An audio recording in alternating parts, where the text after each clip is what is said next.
Support Court is now in session. Well, I'm back. You people wore me out. You calling her a sad, tired stripper. Calling the police. You jumping on folks because they're frying chicken, and then the police come and you tell them they're not doing their job and got surprised when you went to jail.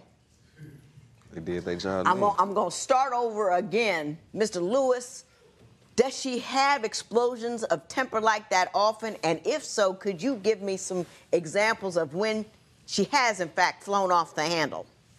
Well, it's mainly be when she start hearing things she don't want to hear. Like far as like I say, I feel that if the clothes been sitting there for 2 weeks and I ask you to wash them, it shouldn't be a problem. We've been talking about clothes for 2 days now. I do not. Don't mention the clothes again. Okay, I'm just going making an example. Far as I don't feel like she motivated to it affects her. If I say something that she cool with, then we the best of friends. But if I say something that she's done not in agreement with, then that's when everything just goes. Give me an example when she just goes crazy, like the chicken. Well, she just goes crazy like the chicken usually. Like the situation fires with the chicken, she just went off the deep end that time. Again, she's got times where she came over to my home when we was going through our spats. She bust my front patio window out. She claimed it was an accident, but it ain't no accident busting out the whole front patio window. So it's like... How did you manage to bust the window? You know how instead of you banging on the door with your hand, I was kicking it with my foot, like, open up the door. I kept kicking it, and I kicked too hard, and I broke it. I didn't try to. Now, you weren't rational when you were kicking that thing, were you? Yeah. No, so I was No, you were mad. Very mad. No. I was mad, but I didn't try to break it. It wasn't like I just came over there and threw a brick. She did. But you were angry and flagrant, right. and it got carried away. You kicking the door. Why were you kicking the door? Because what was he had the problem? a female spending the night over there. She thought I had a female spending the night over there. I'm at work. She texting my phone. She texting my phone, cussing me out, doing all this, and then send me the pictures of my patio busted out. So I had to leave home from work and come home to board up my patio. That she just done busted out. Why did you believe he had a woman with him? Because I know he did. I know him. How do you know? Give me the information that you had. I saw her there. You saw her? Yes, I saw him with her the day before. And it's like he didn't want me to come back home. He didn't want me to come over there. He wasn't answering my phone calls, nothing. So I'm like, I'm going to just pop up on him. So I popped up over there. He wasn't answering the door. And I could have sworn I saw her in the front room. So I'm telling her to come to the door. I just wanted to talk to her. Come to the door so we could talk. After you done bust the patio out, you want to talk and fight. What she went open the front door, so I climbed over the banister. And I went on the balcony. And I was kicking the thing because I was basically just trying to knock hard. But like I said, I was kicking it with my foot. And it went through the glass. So what happened when you broke the glass? Did you just run off? I ran. She ran off. And my neighbors, when I came home from work, my neighbors told me, like, yeah, it was the girl, yes. It was her. We seen her running off with her friend. Another female. Yeah. And that's what inspired her to really do it. So you came over there with backup? Mm-hmm. Yeah. Because you were going to, I just wanted to talk to her. No. I did. What you need backup for if you were just going to talk to her? She was just there to support me. She said that she felt like I needed to. Yeah, I put a lot of people in there in jail for that kind of support. Ms. Sanders, do you believe you have trouble with your temper? No, I think he's the one with the temper problem. Well, give me an example of something you believe he's done that was outrageous. I have the perfect example. We went on vacation for a family member's birthday, and we went to a resort in Wisconsin. They had their own room, we had our own room, and it was another couple that had their own room. I was supposed to make tacos for everybody. So, got everything for the tacos. He loves sour cream. He will not eat his taco without sour cream. So how did you forget the sour cream? Stop. I got the stuff for the taco, but it was so much going on that day. I'm doing other stuff. I'm trying to make sure I got everything. I forgot the sour cream. Simple. It's just sour cream. He could have jumped in the car and went back up there. I would have went back up there. Anything. It was just sour cream. He threw a fit when he found out I forgot the sour cream. He threw a fit. He locked himself in the room. He wouldn't let me in the room. He wouldn't come out. He wouldn't talk to nobody. He ruined the trip. Like they didn't even want us to come back to the second trip. I feel like that's a lack of respect. Like she just said, he loves sour cream, all this and all that. You so intertwined with what you doing. You done forgot what your man like it is. So you cooking for everybody else. I don't want none of it now. So that warranted you locking yourself in the room because you forgot sour cream? I didn't want to socialize with them no more because the trip was all about her anyway. I didn't want to be there anyway. So it was like, like, okay, I'll let you be here. I'm back here doing me. Y'all do y'all up there. It's cool. Y'all got some sour creamless tacos, so I don't want none anyway.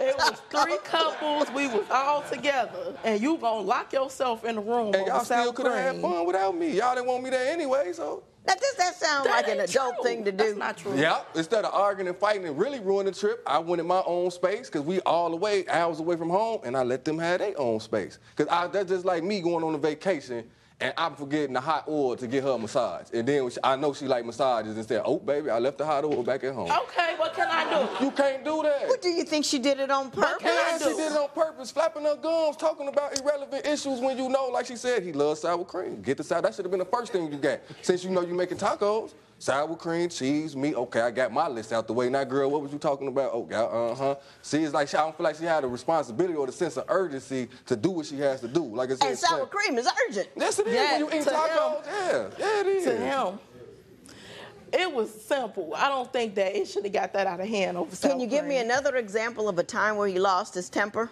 Yes. Please. We got into an altercation, an argument. I left the house. I went to stay with a family member for a few days, and we was talking back and forth on the phone. He came over there. He wanted me to come home. I didn't want to come home yet because I'm like, you still ain't calmed down yet. We just gonna keep arguing. So when he found out that I wasn't coming home yet, he paid one of his friends to come bust her window out. Yes. The window of the house of where you were staying. Patio. It was like the patio. He paid. Did you pay somebody friend. over there, somebody to bust the window out of her family member's house that she was there? Yes. Yeah, you did. Look at you smiling. You ain't smiled this entire session. You smiling now. You paid somebody to bust out that window, did you not? I had to get my message across because that's part of the reason why she ain't doing what she's supposed to do, because she sit around all these uninspired females that's not doing nothing and she think that's cool and I don't like that, and you know that you shouldn't do that, you know? So she's running around with uninspired females. My family members. Family or not, Whether if you they not like making them or you not, look better, they it don't family matter. at the end of the day, and I still gotta love my family regardless. And I got that part. But family is family. You can't pick them, but you can choose whether or not how much time you spend with them. Are and they I don't not? spend a lot of time. Are you trying to do better? Yes. Do you know what I mean? Are you doing more than just the day-to-day, getting the kids up, going to school, eating, hanging out, talking with your friends, blah, blah, blah? Or are you trying to progress and get somewhere? Yes. Okay, you're going to have to tell me about that because I see no evidence thereof. You sitting outside all day drinking beers with the guys or whatever you call yourself doing, you ain't trying. You don't clean up a house at 9:30 before you go on to bed. You don't leave dishes in the sink and wake up in the morning to wash them. It's just all backwards the way that she carries herself. And then they have the nerve to talk about what I'm doing, but I bring in all the money. She has not a dollar to her name.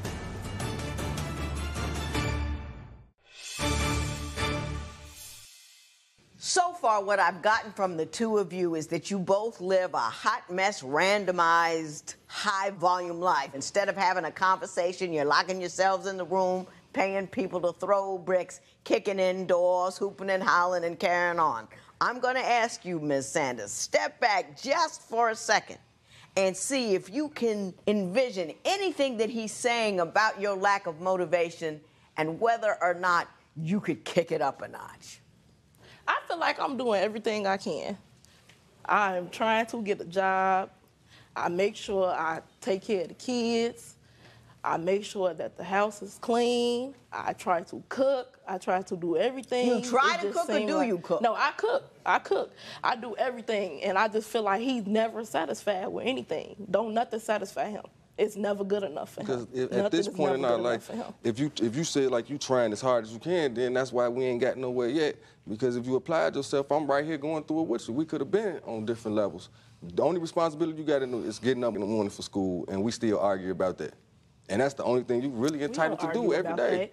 Y'all argue about small stuff. You're going on trips. You're arguing about sour cream. You're arguing about going to the club, who's talking to whom, and all that kind of stuff. It seems to me that both of you are so focused on the little stuff, the larger aspects of life never even, ever even get discussed or never cross your plate. You so focused on them folded clothes, I don't even understand it. No, that's just because that's the big thing with me. It's like she a woman and she sit at home every day. Well, why don't you tell me what you believe what failures he has that demonstrates that he's not trying as hard as he could. You sitting outside all day drinking beers with the guys or whatever you call yourself doing.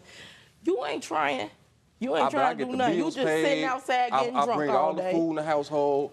I carry the lion's share of the money. So what I'm doing with my free time don't mean nothing when I'm providing a way for you to live. So that at the end of the day. Well, let me ask you this, Mr. Lewis. You're providing a way just to make it from day to day, bringing home the money. Don't you think you could kick it up a notch, put down the beer, pick up a second job, do something else?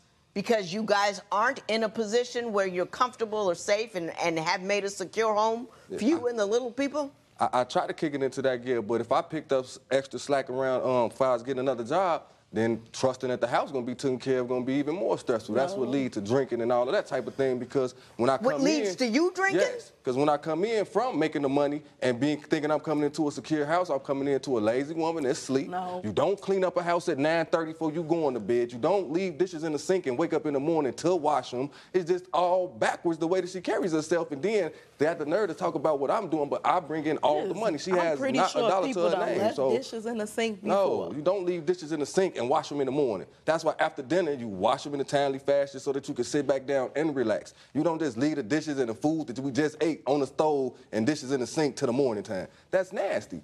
And you can't convince me that it is. Mr. Lewis, let me ask you a question. You've said a few things that lead me to believe that you're a little narrow and rigid. You get focused on some really small stuff and it becomes hugely important to you.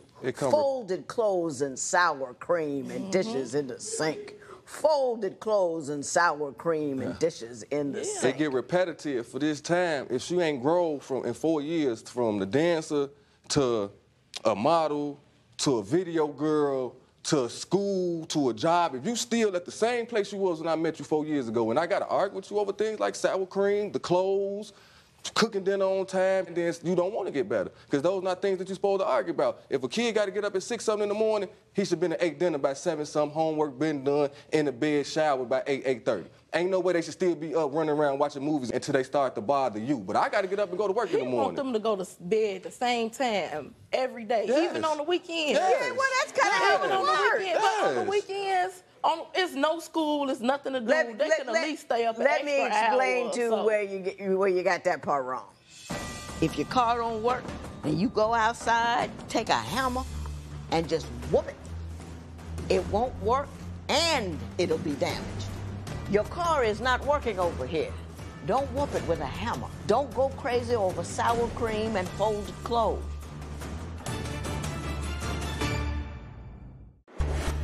Have you been living together for years but find that splitting up is as complicated as getting a divorce?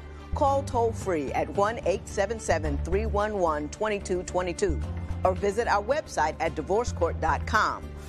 Don't forget to join the conversation on social media. Go to facebook.com/divorcecourt and follow us on Twitter and Instagram @divorcecourt. If you would like your case to be heard on Divorce Court, call us toll-free at 1-877-311-2222 or log on to our website at divorcecourt.com. Follow us on Facebook and Instagram @divorcecourt. Ms. Sanders, I think he's a little rigid, and I think he's a little frustrated, not only by you, but also his own personal circumstance. That said, I think you're just a little bit soft. Do you know what I mean? I think the kids do stay up past their bedtime and that there isn't that structure that they need and should have. And I think that you enjoy sitting at the kitchen table with cooling out with the girls and talking about yamma yamma this and yamma yamma that. And I do believe you're on social media interested in all the stuff that's not going to make you any money, not going to make you any more intelligent, not going to make you any better, but it's just an easy way to spend the day. Did I get any of that right? Yeah. Yeah? Yeah. Are you having difficulty finding another job that pays you as well as the one that you had? That's the main issue with me trying to get employed, because I want to stay in the same field in the trucking industry that I've been doing. So all the miscellaneous jobs that I have had, they have carried us. And what I mean by I want her to stop being so lazy is because if what I got going on already is already paying the bills, if you was to doing something, we'd have all those extras. Right. And it's like, I shouldn't have to argue with you about this. And it do seem like we just focus on the small things because I only can handle all the big things, as far as things we will argue about, as far as financially, the bills, things like that. That's not even an argument I could take to her, because that's way over her head. So it is the things that I want you to understand in my household that need to be done. It shouldn't take a month to wash the clothes. It shouldn't take all night to cook dinner. And the kids that made a whole, I'm talking about they done drew a masterpiece on my wall in their bedroom. And she's at home on the couch. Are they drawing on the wall? They drew a whole masterpiece on the wall. I didn't know that they had did it. I was That's sitting my in the security front deposit room. gone. It's not, they could be cleaned off. It could be cleaned off. But I was sitting at home and I noticed that they had got quiet. So I went back there to see what they was doing and they were drawing on the wall. Did they have a lot on the wall? They didn't switch colors, they little favorite million. And they just did the whole wall. It was just like she had to been squiggly sitting there lines for a and long little time. doodles and stuff like that. And it wasn't that long. I had just noticed that they had got real quiet. I went back to. That's an example of what I mean. Well, what were you doing? I was on my phone. Court's in session. Do you come in, take off your clothes, and then say, I do, Your Honor. If you want to touch something, go touch some dishes in there, okay? They got some grease. He's keeping you from getting any action, huh? I thought maybe if I get a girl dog for a guy dog, I could get my girl back and my bed back. Visit our website at divorcecourt.com. Follow us on Facebook and Instagram at Divorce Court. Mr. Lewis, you need to lighten up a little bit, and Ms. Sanders, you need to solidify your situation. You are a little liquid over there. You just kind of, you know what I mean? A solid thing, you could put it there, it's a block of ice. Bam! That's where it is. You like liquid on the floor, you just dribbling over here and dribbling over there. He's got a right to be a little annoyed. You're not holding down the thing. You're on social media. You are chit-chatting with your girls, and you do have a disassembled, unstructured life for the kids. And that's annoying when you aren't working, aren't bringing any money, and you aren't doing anything to forward the process. Do you understand what I'm saying? I ain't mad. I'm not trying to belittle you. I'm just trying to tell you where you can pick up your game a little bit. Right. Do you understand that? Yeah. Especially with respect to the children. Mr. Lewis, stop focusing on a whole bunch of... You know what? If your car don't work and you go outside, take a hammer and just whoop it, it won't work and it'll be damaged. Your car is not working over here. Don't whoop it with a hammer. Don't go crazy over sour cream and folded clothes.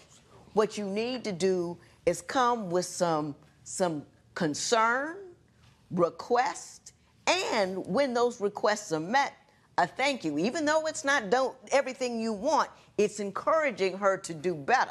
She could do better.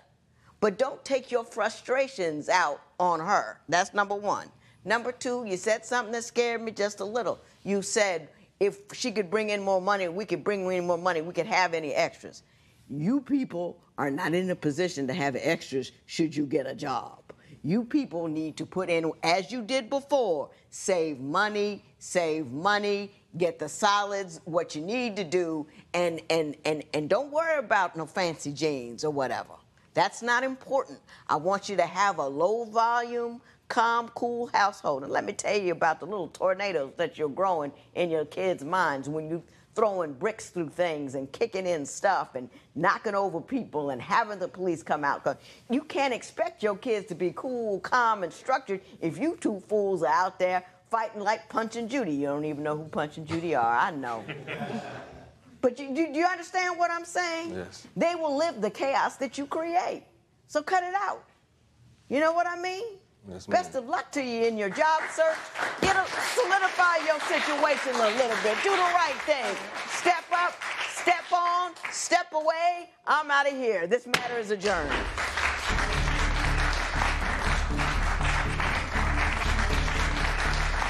With every insult you hurl, with every brick you throw, and with every fight you have, you teach your children how to behave. Do better so your kids can be better. Submit your case at divorcecourt.com. This morning, I heard a very disturbing case. unique problems can arise from couples with big age gaps. Researchers agree it's not so much about the age disparity as it is about their maturity level. Seeking Solutions has landed this couple in divorce court today. The divorce court is now in session. Good day, ladies and gentlemen. I'm here with Ayanna. Yes. Ayanna Fitzgerald and Jamel Wright. The two of you have been together for 3.5 years. You do not want to be together anymore. You have some property distribution that you want me to resolve, and I will do that momentarily. And you have one child together. Mrs. Fitzgerald, I'm going to start with you. Why don't you tell me a little bit about your relationship and why you seek to end it here today? Well, Jamel is just very selfish. He's selfish. And give me some examples. Well, one example could be that he got his taxes and he came home after, you know, a day out, and he told me about buying a T-shirt for his cousin's birthday. Mm-hmm. But it just so happened that my daughter, it was her birthday also. Now, you have children from a previous relationship. Yes, I do. How many? Two from? Three children. Three from a previous relationship. So it was your daughter's birthday. Yes. And he bought a shirt for a friend of his, yes, but nothing for the daughter. No. What did you say? Was there a conversation about that? You know, there wasn't a conversation because at the time I really didn't want to have the argument and to go into it, but he did tell me, just in the course of him telling me about buying the T-shirt for his cousin. And I was pissed because I'm like, okay, well, what about your cousin? I have a daughter here. How long were you together when that happened? Oh, it had been 3.5 years. 3.5 years, okay. Yeah. Mr. Wright, you know, her daughter's having a birthday, you got to come home with a little something, right? If you say so. I mean, I don't feel like I had to. You say so? I mean, honestly. No, you tell me what you think. I mean, honestly, it's not on me to get a gift. It's on you to get a gift for my daughter. Miss Fitzgerald, you're going to be in the chair in a minute. Okay, ma'am. Mr. Wright, did the two of you had a discussion about, you know, how you're going to blend together when you moved in together once you had a child, because you did have children from a previous relationship? Did you ever discuss what your role was? No, there was never no discussion of any roles. It was just a comfortable situation off the rip. Do you expect that a guy that you just met and moved in with to take on the role of fatherhood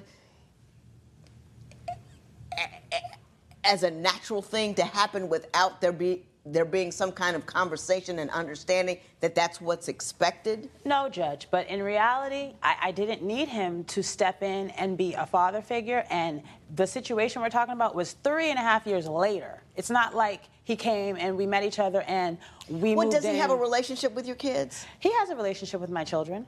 The thing is, sometimes the children can be a handful, and sometimes handfuls. Maybe a lot of the times the children are a handful, and that's fine, and that's honest. But the thing is, I don't necessarily, and he doesn't know how to handle them. Maybe they might give him some back talk. Maybe they might be fresh. And what can he do? They're not his children. I understand that, but this isn't one of those situations.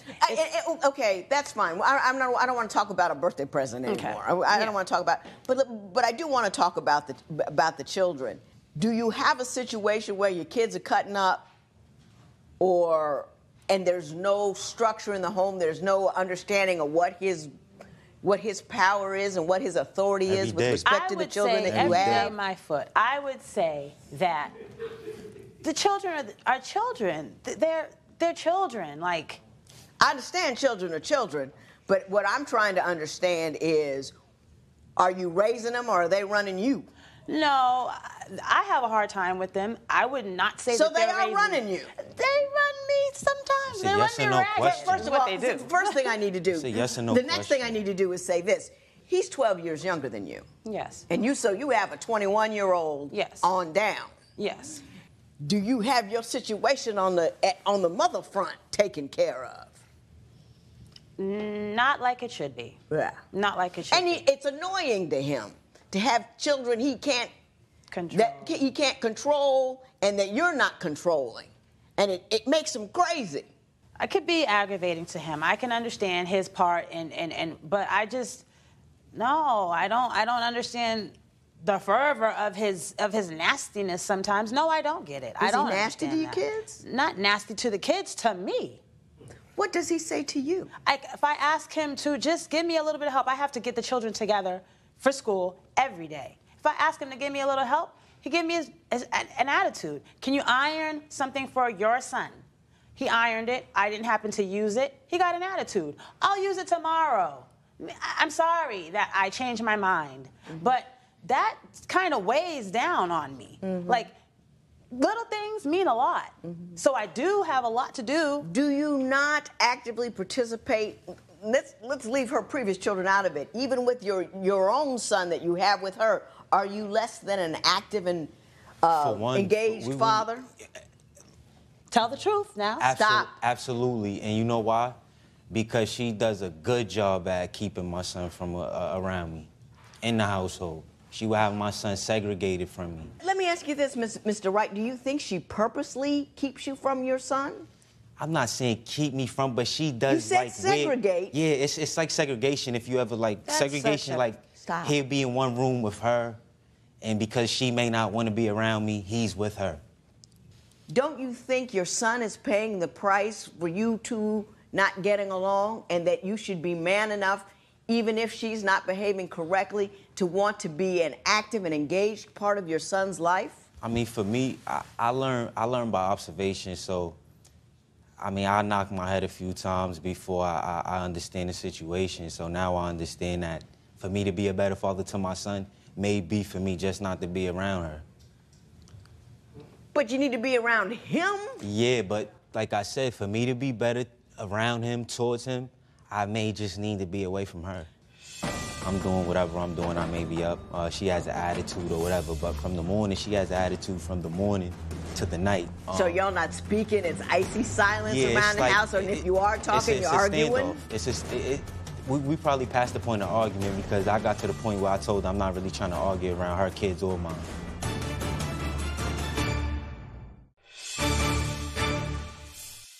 What is your response to his statement that he believes that the only way he can do well with his son is not to be anywhere near you? I think that is just a crock of butter, bologna, or whatever you want to say. Because how can you be better dealing with him if you can't? Maybe he should try to deal with us both. Maybe you should try to make that better. Well, let me ask you this. Are you difficult to deal with? I talk a lot, as you clearly see, and I am outspoken, but I'm not that hard to deal with because I'm not. I'm pretty much a pushover. How do you think these children run me? Because I'm a pushover. I'm too nice. So, Mr. Wright, do you agree with that she's too nice and a pushover, or do you find her irritating? Truthfully. Both. Stop it. Both. Can you explain to me what the atmosphere is like in your home and how she contributes to it? On an average day or on a good or bad day? On an average day. On an average day, chaos. Like, Paint a picture for me. Tell me what happened. Okay, let's say I wake up, like she says, I may not help her in the manner that she feels I need to in the morning time. You know, she leaves, she comes back. I'm doing whatever I'm doing. I may be up. She has an attitude or whatever, but from the morning, she has an attitude from the morning to the night. So this turns into, like I said, my son goes to school, so when he comes back, she may be in another room with the door closed with him. So y'all not speaking? It's icy silence around the house, or if you are talking, you're arguing? We probably passed the point of argument because I got to the point where I told her I'm not really trying to argue around her kids or mine. Gotcha. So we pretty much over that. I'm not really for all of that again. Is that accurate? That's accurate, but this is what I'm coming from as far as him saying that the house is chaotic, okay? Okay. I can't keep on saying, oh, they're children, da, da, da. But it is a reality. One might want to watch this. One might be doing homework. The baby's trying to take the homework, turn the TV channel, so everybody is going like crazy a little. But as far as me getting up in the morning and then, you know, I might come back, I might ice him out. I might not speak. I might not. Why don't you get up in the morning and go and do something where you don't have to be around me all day if I'm such an annoying person? I am a cosmetologist. I braid hair. I do What hair. is there for a person to do at 6 excuse me, I'm o'clock talking. in the morning? I do hair, okay? Besides sleep. So if I'm at home and I'm doing some hair, or if I have to leave and do errands and stuff, I'm trying to do something. Why don't you go and do something where you don't have to be around me all day, where I'm aggravating the heck out of you all day? Okay, Ms. Fitzgerald, you aggravating the heck out of me. I'm going to say something to you about the children, okay? If you got a lot of them, the more children they have, the more orderly you have to be, and the more discipline you have to mete out, and it has to be consistent and ongoing. And it is, you know, children are a lot of work. You shouldn't have them unless you're willing to do all the work that's involved. And it's easy to allow your children to run hither and yon because it's easier than staying on top of them and all over them. I married a guy, had 4 kids, I had 2 more of my own. You need order. You need to command your presence. And that needs to be your #1 priority, because if you don't have order now, it's going to be a nightmare when they're teenagers. It's already going to be a nightmare just because teenagers are teenagers. But teenagers that have no order or discipline, woo! Next thing you know, they seeing me. I did have an indiscretion in the beginning of our relationship. So he comes to my house 2 years later with a necklace full of hickeys. And I asked him, what's going on? What's that? Oh, nothing. What is it? Nothing. It was no hickeys now. Now, what'd you do? Oh, nothing. It's not no hickeys. So you didn't have no hickeys. You didn't have sex. You didn't do nothing because they're not hickeys. Have you been living together for years but find that splitting up is as complicated as getting a divorce? Call toll-free at 1-877-311-2222 or visit our website at divorcecourt.com. Don't forget to join the conversation on social media. Go to facebook.com/divorcecourt and follow us on Twitter and Instagram @divorcecourt. If you would like your case to be heard on Divorce Court, call us toll-free at 1-877-311-2222 or log on to our website at divorcecourt.com. Follow us on Facebook and Instagram @divorcecourt. I understand you have a particular concern with her 21-year-old daughter. Why don't you tell me about that? Yeah, she's 21, and Ayana acts like she's 21, too. To me, their relationship is not like a mother-daughter type of thing. It's like they like homegirls. Uh-huh. And I think that clouds her judgment on a lot of things pertaining to me. What in particular in the relationship between you and her do you find the most distressing? Well, she's sneaky by nature, so I'll say like. What kind of sneaky stuff does she do? She's just a sneaky person. What kind of sneaky stuff do you do? Miss Fitzgerald, Like, hush. Like, you know how when you see a person and they just got like a sneaky demeanor about like every time that you know that they're lying, they're never lying? Well, what do you think she lies about? It was a situation a few years ago where I had came home. I was going through a situation with our probation, and I was in a halfway house. Uh-huh. And they gave me a visitor's pass for the weekend. Right. So when I go up to the second floor apartment, which is her apartment, that door's locked. So I'm like, you know, it's kind of awkward because you just know how your living situation is. So it's a window that, you know, I pretty much kind of just made sure that if I can never get into the house, I can get into the house. So when I get in there, as soon as I hit the hallway, homie's, he's out the back door. So there was a man there? Yeah, homie's out running out the back door? Homie's out the back door. So I'm trying to figure out, like, I thought I was, like, you know, just tripping, you know. So when I see it, she's like, yes, nothing's happened. Nothing's like... You didn't see him. He wasn't here. Basically... Did she not acknowledge his presence? It's not that she didn't... She acknowledged... All right, she acknowledged his presence, but she knows she better had acknowledged mine because... You understand what I'm saying? Were you two together at that point in time? You were in a halfway house, so you might have... Were you just out of jail to the halfway house? Like, when I met her, when I actually met her, I was fresh out. Out. So, yeah. I got it. Did you anticipate faithfulness from her from the get? Honestly, even though that you weren't living there? I mean, it never seems to me that you two established any ground rules as to the nature of your relationship.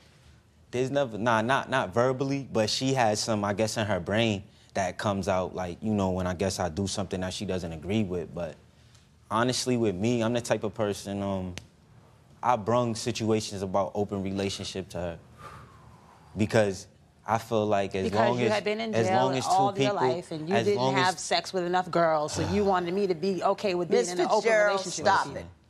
I feel like rather than me go have sex with females that didn't have to worry about her in my phone or crying about it, why don't you just be okay with it? Because I don't want to be okay with it. I'll tell you why in a minute. All right, so I'll let you figure that. Ms. Fitzgerald, why don't you tell me any response that you have to what he just said to you, then I'm gonna talk to you both. Yeah, okay, so, I mean, yes. I did have an indiscretion in the beginning of our relationship, and I'm gonna lie, I lied to him. So I lied to him, and he turned around and came in my house 2 years later, and he's still going on this lie, right? Going on the lie that I didn't have sex with a guy. This is what, so he says. So he comes in my house 2 years later with a necklace full of hickeys. And I asked him, what's going on? What's that? Oh, nothing. What is it? Nothing. It was no hickeys. Now, what'd you do? Oh, nothing. It's not no hickeys. So you didn't have no hickeys. You didn't have sex. You didn't do nothing because they're not hickeys. You're full of crap. And you want to tell me, and see how he's giggling, right? Now, if I had giggled when that man went out my house and he seen it, I would have been in trouble. But he can giggle and it's funny. That's the way it is. Okay. This is funny? Oh, all right. This is not funny. You're not funny. We're done. On Divorce Court, what are you gonna do? I ask the tough questions. It wasn't me, right? It wasn't me. I didn't do it. Did you ever catch him? No. But you tried. And I give you the answers. Men and women must explain themselves to one another. Because I pay his phone bill, Your Honor. Quit paying a man's phone bill, honey. Visit our website at divorcecourt.com. Follow us on Facebook and Instagram at Divorce Court. Ms. Fitzgerald, as this relationship ends, you want the car that you say you jointly use, and yes. Mr. Wright, you want a television. I guess I don't even care. Honestly. You don't care. Do you care about the car? No. No. Okay. Good. Thank you very much for that. So I will award her the car, and I will award her the television because you don't care, and you're not asking for it, and I get that. Let me say this to the two of you. He never cared. Ms. Fitzgerald, that may very well be, but that. To the extent this relationship is the mess that it is, you're both responsible. You got yourself some guy, 12 years your junior, just got out of jail, you wanted a dude, you brought him into the house, you didn't have any clear thought about what the nature of the relationship was, and you expect to pluck this guy out of the situation that he's in, place him in his house, and all of a sudden he's gonna be a good dude for you. And that's just not realistic. It's not rational. He wasn't in a position to do what you wanted him to do. And then you're mad because he's who he is. Mr. Wright, you can't be mad either. You did what was convenient for you. The mistake you made, in addition to that, was not understanding how your presence impacts the little people and then creating another little person that you're not in a position, either economically or emotionally, to raise. And despite your youth, you're not that young anymore, you have an obligation to that boy that will never, ever go away. And I want you to be man enough to get over any anger or discontent that you have with each other. I'm speaking to you both. And to raise that little boy with some sense of calm, care, and concern that you two seem so unable to bring forth today. Mr. Wright, you understand what I'm telling you? Oh, yeah, most definitely. I understand that. If I've done that, I've done something of value today, and I'm going to leave it there, Ms. Fitzgerald. I hope you heard what I said to you, and don't be just running around jumping, oh, I get this little boy over here, and you know, ladies, it's okay to be single. Don't need a dude to make it cool. Judgment in favor of Ms. Fitzgerald. It is so ordered.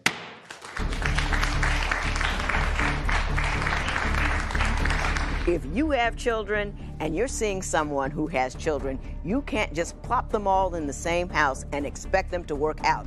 You have to make plans, you have to have processes and procedures in place, or it will be a mess. Call us at 877-311-2222. This morning, I met a silly couple with a serious problem. Drug and alcohol use affects the whole family, particularly the children. And when both parties deny their own problems and point fingers at each other, they generally end up here in divorce court. Divorce court is now in session.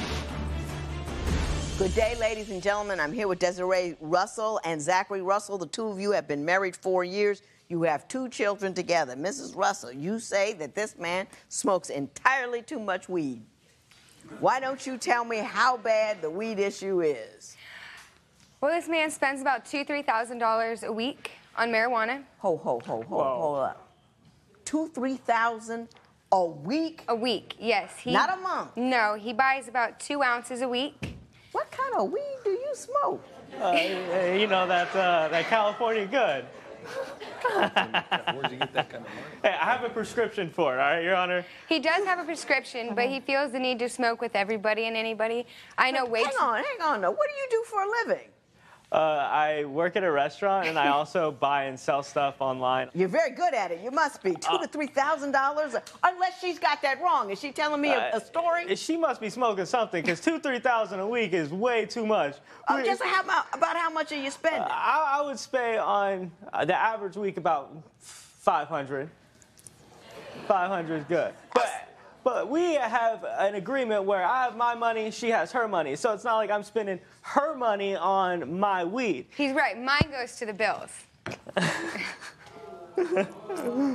Do you contribute at all to the financial goings-on in the house, light, rent, all that kind of stuff? Do you do that? Oh, absolutely. I do pay the utilities, and I do chip in for the rent. I'm always buying food. How big a chip do you put in? Whatever she's lacking. Yeah, whenever I spend every dollar in my check. Primarily, it is her job to maintain the rent and the house financially. Well, I help too, but for the most part, yes. Yeah. But you're spending $2,000 a month on weed. Don't you feel a little bad about that? Not really. Because, look, here's the thing. I may spend that on my weed, but all the time she's going out to the bars and she's spending $10, $12 on shots, and she's constantly drinking. I'm trying to go with her and hang out with her at these bars, and she's always like, nah, I need to wind down. I need my time to myself. How often does she go to the bars? Oh, every night. Every night she has to wind down. But now let me ask you this. You've got a 2-year-old and a 6-month-old. Who's taking care of them? I mean, you drunk, he's high.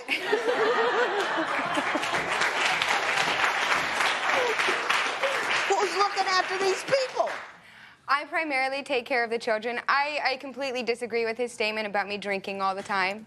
I drink maybe like a Friday or Saturday. We have them in daycare as well as a babysitter, which I pay for.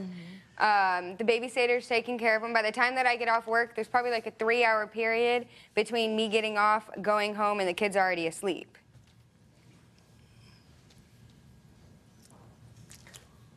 The kids are always asleep because after work, she's going to the bar, and by the time she gets home, the kids are asleep. And she hired a babysitter because she's always getting sloshed. So that's why we have to pay the babysitter to come in and watch the kids. No, I'm a good dad. I pay attention to my kids. I love my kids. I support them. I'm always buying stuff for them, buying them new toys, stuff like that. The reason that we have a babysitter is because I don't trust you with the kids. Oh, this man is always sleeping. He's always high. How often does the babysitter come over? Every day. So they're in daycare all day. They have a babysitter every evening because you're drunk and he's high. No, I'm not. I don't always drink. Well, what do you need a babysitter every night for then? Because while I'm working, because I mainly work at nights, and while I'm working, I don't trust him with the children. Because when I'm working, I have numerous times come home and he's asleep, passed out. Like, you hear snoring, and that's it. He's gone, and the kids are just and they're just roaming around, and my kid's eating dogs, as he says, hot dogs, you know, and he has a whole package of hot dogs and a jar of pickles, and he's 2. You know, that's not what and he's sleeping away like it's nothing.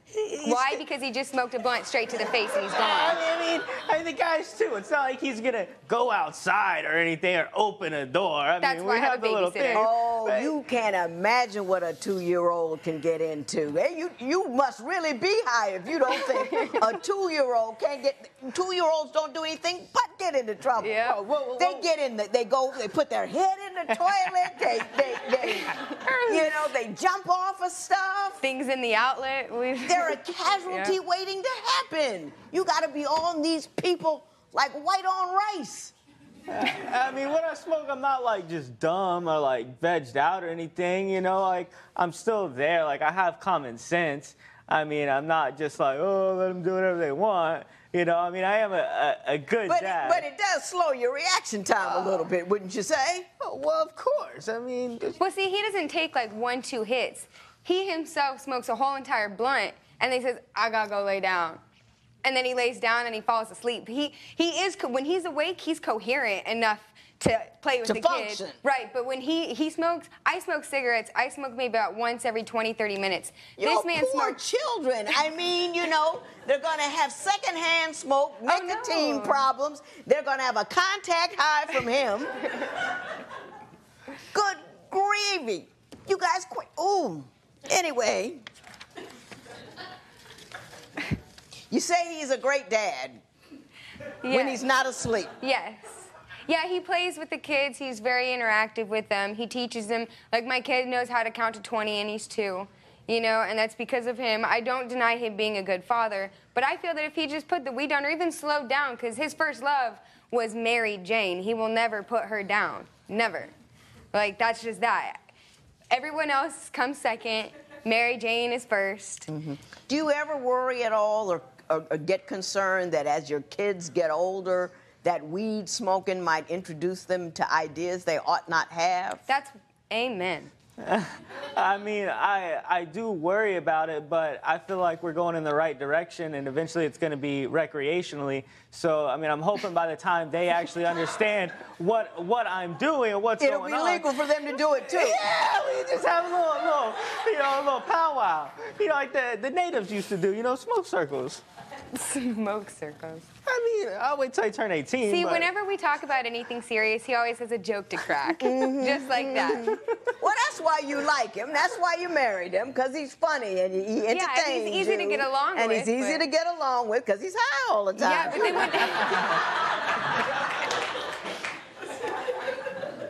So we're going to move forward. We're going to get off this issue for a while because, Ms. Russell, you have a concern that you think is very basic to your life, is that your sex life has decreased 60 to 70%, and I want you to tell me why you believe that has occurred. She's going out to bars till 10, 11 o'clock at night, coming home with dudes' numbers in her pockets. Then all of a sudden her cell phone is blowing up with text messages, phone calls, all this stuff. You know, then all of a sudden, oh, I have to go smoke a cigarette. So she goes outside with her little cell phone and her cigarette, because I don't smoke cigarettes. You know, I smoke to get high, I don't smoke to die. So she goes outside with her little cell phone and her little cigarette.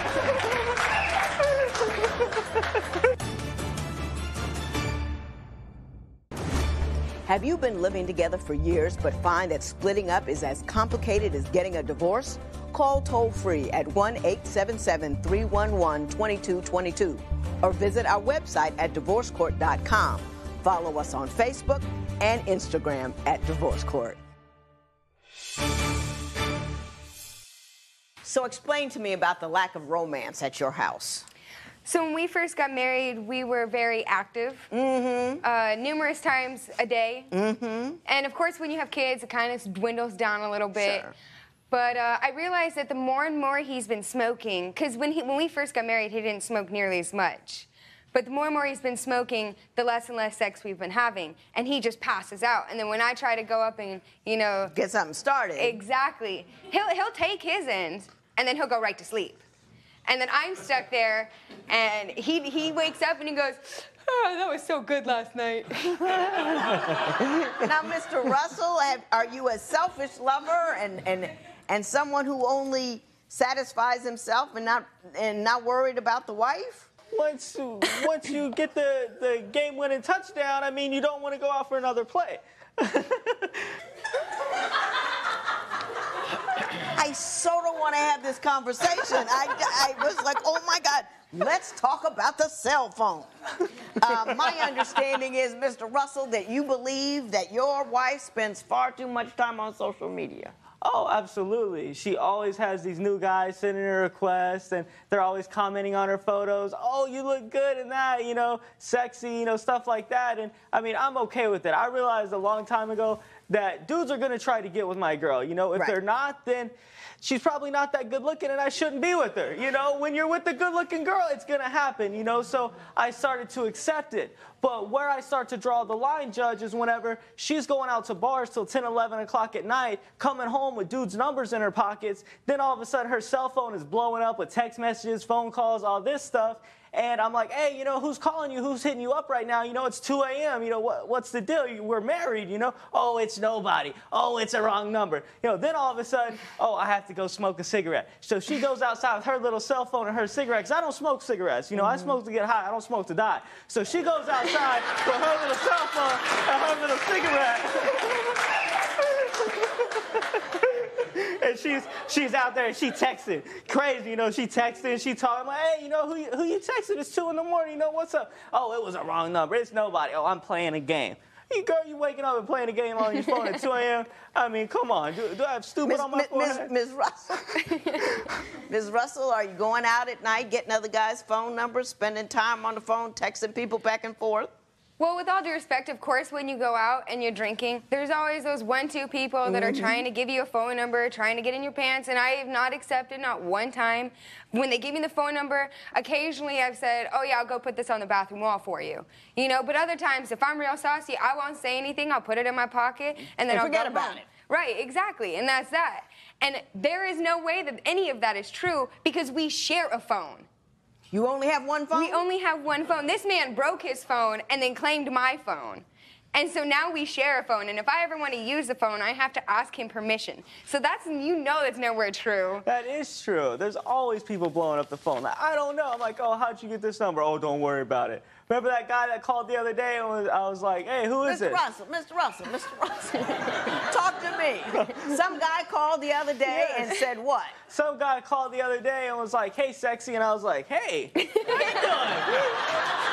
I mean, I was like, yo, what's up? What's your name, you know? And, is this Sarah? Well, no, this isn't Sarah, you know? What's up, though? Who are you, cutie, you know? Just trying to get some sort of information, you know? And he was, oh, don't worry about it. Click, and just, like, hung up. Then I call back, and it's like, no answer. I text, you know, no response. And it's like, you know, what's up? Who's calling you sexy? You know, we're supposed to be married, you know? I mean, I got you. I got you. Well, we'll be at the store, and he'll smell a skunk, as he'll say it. Hold up. He'll smell a skunk. What does that mean? He'll smell marijuana on somebody. Oh. He has the nose, and he'll hunker his head down and go like a dog. Have you been living together for years but find that splitting up is as complicated as getting a divorce? Call toll-free at 1-877-311-2222 or visit our website at divorcecourt.com. Don't forget to join the conversation on social media. Go to facebook.com/divorcecourt and follow us on Twitter and Instagram @divorcecourt. If you would like your case to be heard on Divorce Court, call us toll-free at 1-877-311-2222 or log on to our website at divorcecourt.com. Follow us on Facebook and Instagram @divorcecourt. Mrs. Russell, you say your husband disrespects your household by bringing home random people that you don't know and you don't know if they're cool. Why don't you tell me your concerns in that regard?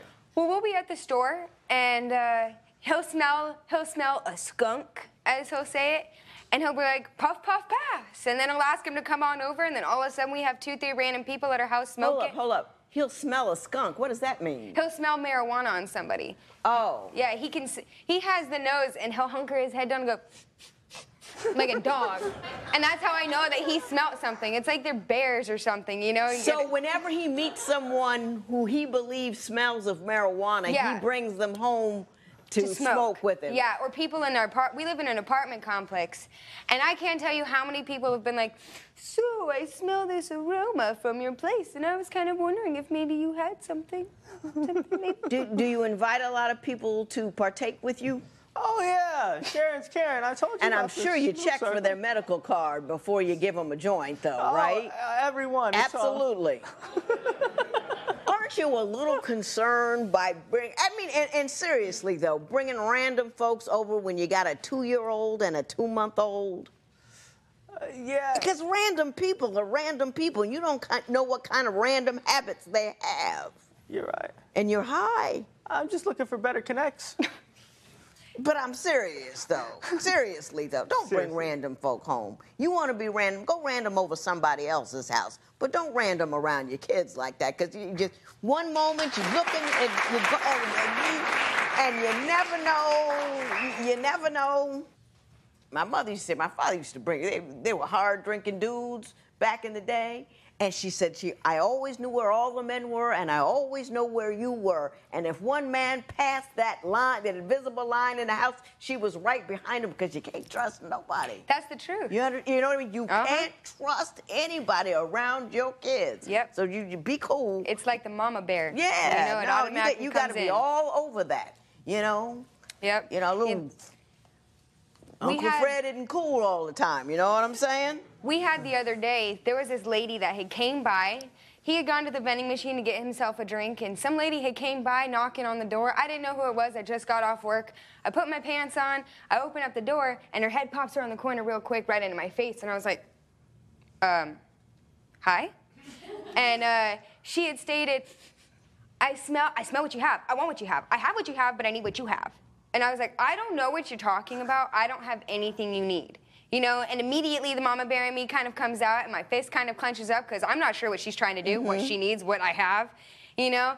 And I don't smell it that often anymore, just because I'm so desensitized by it, you know? Right. And apparently she had smelled that, and that's what she wanted. And she had came by, random lady, he never met her before, and was looking for what we had. He's constantly bringing around random people, intentionally or unintentionally, that want what we have, you know? And that's not something that I have. You at all? Yeah, sometimes, but not too often. I mean, potheads typically aren't violent, dangerous people. You know, so if someone wants a little pot, I don't get nervous. My red flag doesn't go up. They're not an immediate danger or threat, because, I mean, you know, we're peaceful people. You're just sitting there. Right, we're just... Yeah, because they take naps. Gotcha. Couch lock. Gotcha. Couch locked. Be a part of the divorce court conversation on social media. People always have something to say. We put new clips on Instagram every week. You, him, and a sugar daddy all lived in one house? Yes. Can't make this stuff up. You can follow us on Facebook and check out our Twitter feed. You can also use the resources on our new website, divorcecourt.com. Are people around you tearing your relationship apart? Call toll-free at 1-877-311-2222 or visit our website at divorcecourt.com. Follow us on Facebook and Instagram at Divorce Court. Mr. and Mrs. Russell, I've enjoyed you.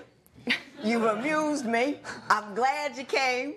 I know you guys aren't going to separate, so I'm not going to pretend like you are. I will say this to you. Please heed my cautions about the random people in the house. That's the only thing that really kind of concerns me a little bit, is you got the random folks in the house, you got the little kiddies. Never a cool thing to do. But what I would do if I were you, you guys need to stay together, love one another, put down the intoxicants every once in a while, just, you know, so you can be clear-headed and it's a fun thing just to be sober and with it and be able to think and not have to intake something into your body in order to have a wonderful day. And please, whatever you do, keep him off the streets. This matter is adjourned.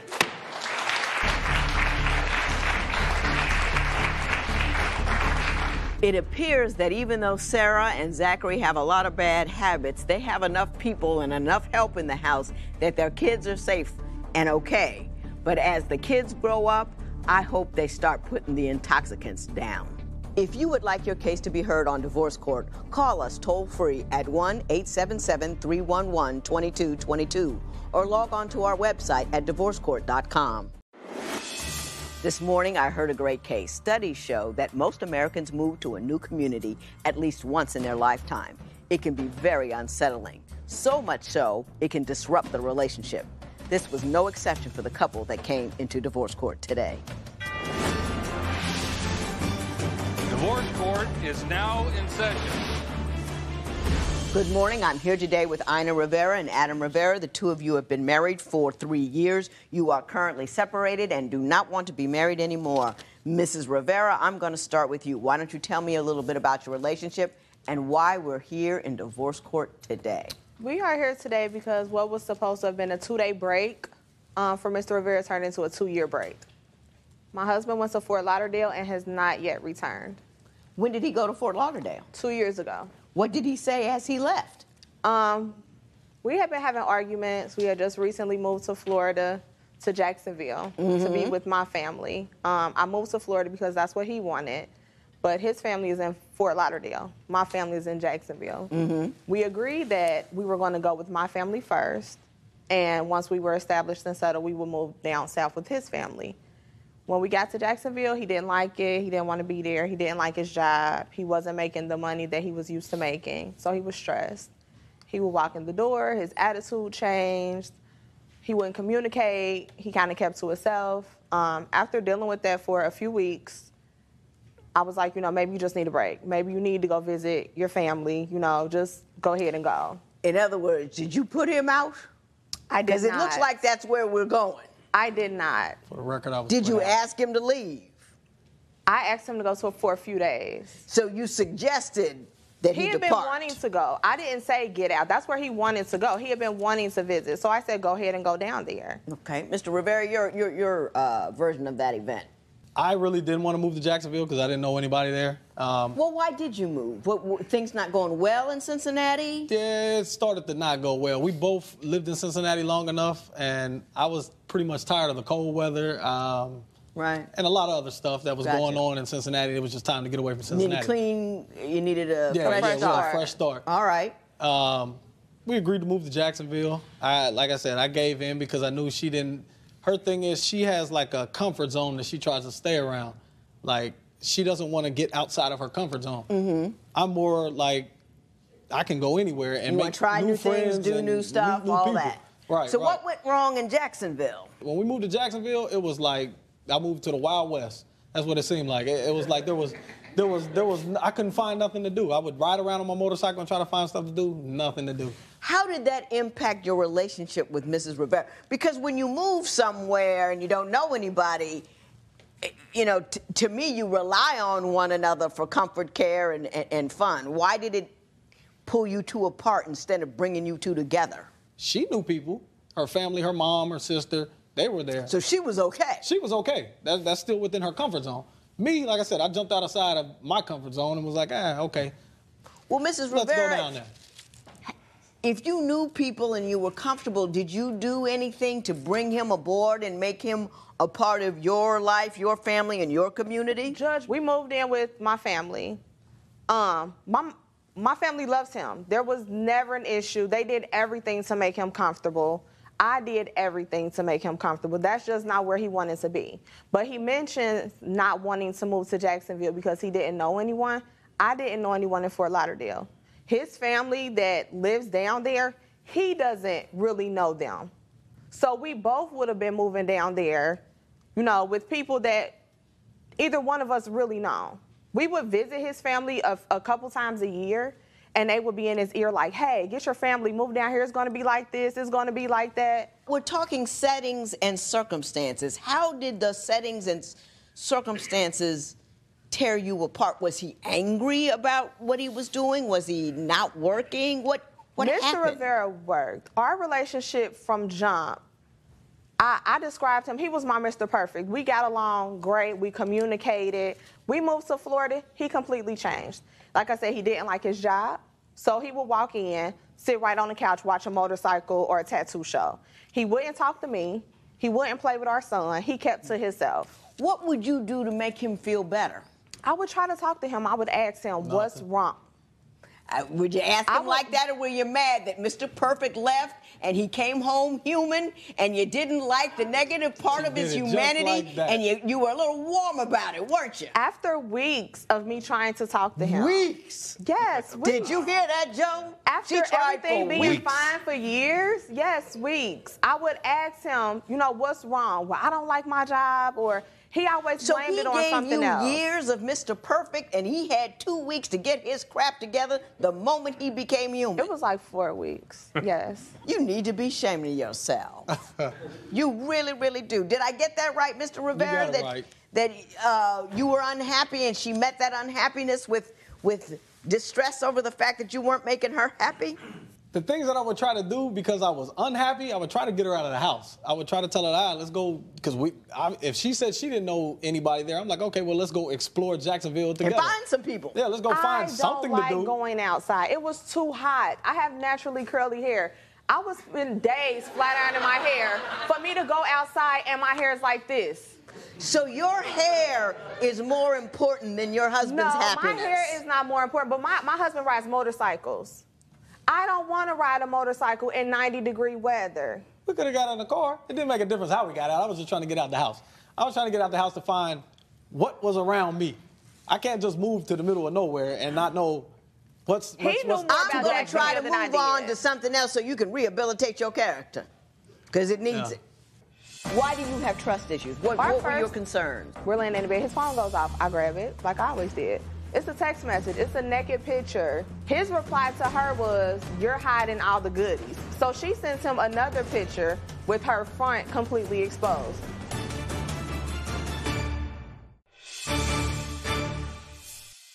Mr. Rivera, I'm going to start with you. I understand that in addition to the move and being unhappy, and I think I understand what happened there, but you also have trust issues between the two of you. Yeah. Who doesn't trust whom? She doesn't trust me. I don't have trust issues. I pretty much, if she's going to go out or do whatever she's going to do, fine, go do that. So that we can have a pretty much like time apart from each other, so that when we come back together, it's like you kind of miss each other. How do her trust issues manifest themselves? She's got an addiction to social media. And on social media, as soon as we moved from Cincinnati, everything went haywire on social media. People were, oh, he's doing this, he's doing that. She wanted the password to my social media accounts. And I'm like, well, if they're mine, why would you need the password? She kept insisting that, oh, I want the password, I want the password. You're being sneaky. Whatever you're doing on there, you're being sneaky, because I would meet new people from my motorcycle club that were in that area. So she thought I was being sneaky. Let me ask you this. Was she allowed on your social media sites, or did you keep that separate from her? No, at the time we were friends on each other's page, so I mean she could get see online, what everybody she could see what else I posted, I could see what she posted, but she wanted to actually see the behind the scenes on it, the messages back and forth, like, so she wanted to see what was going on. True enough, I didn't have anything going on there, but it was the benefit of the doubt that I was like, I didn't want to give her my password. Okay. So why do you have trust issues? What were your concerns? My first issue with Mr. Rivera was, the first instance, I went through his phone. We had a perfect day. Everything was fine. We're laying in the bed. His phone goes off. I grab it like I always did. It's a text message. It's a naked picture of some girl. His reply to her was, you're hiding all the goodies. So she sends him another picture with her front completely exposed. That's the first instance. When he got out the shower, I simply told him, I was calm. I told him, your phone went off. You can check it. I'm going to bed. You go to bed also. We both have to get up in the morning. When you get up in the morning, pack your stuff and take it with you. I was calm. Did that happen, Mr. Rivera? I don't remember that. That incident, I do not remember. What do you mean? Now, see there? That means it happened, and I'm going to tell you why. I would remember. People remember whether or not somebody sent them a naked picture and not enough was shown, so you needed to see more. I can absolutely say that never happened to me. I don't think if you can't say it didn't happen, it happened. It wasn't a naked picture, but something got sent. I don't think it was a naked picture. But once he told her, you're hiding all the goodies, that's when the naked picture came. Now, if a message got sent, it got sent. I'll take fault at something I probably did back Well, then. tell me about the next one. The next instance, Mr. Rivera had his social media page set up to where I could only see certain things. Certain things were blocked.